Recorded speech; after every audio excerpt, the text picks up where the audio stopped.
የሚቆምልህ እግዚአብሔር ነው። ስትናቂ ከአንቺ ጋር የሚሆን እግዚአብሔር ነው። ምክንያቱም እግዚአብሔር ከክፉዋን ጋር አለ።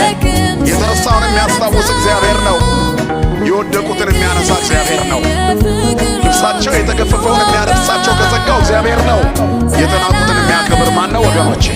እግዚአብሔር ብቻ ነው። እስር ቤትም እግዚአብሔር ከዮሴፍ ጋር ነበረ። ያስቀምጠውን የማይረሳ ጌታ ከአንቺ ጋር ነው።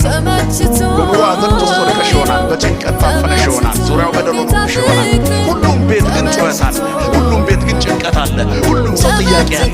እግዚአብሔር በዚህ ፈተና ውስጥ ግን አሻግሮ የምትጠርቂበት ቀን ይሰጥሻል። ስሙ የተመሰገነ ይሁን። ብዙ ጥያቄዎች አሉ። ጓዳ በብዙ ጥያቄ የተሞላ ነው። መኝታ ሰላም አጥቶ ሊሆን ይችላል።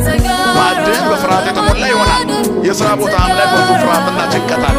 ሰማዩ ድፍን ብሎብሃል። ምናልባትም ምድር አስጨናቂ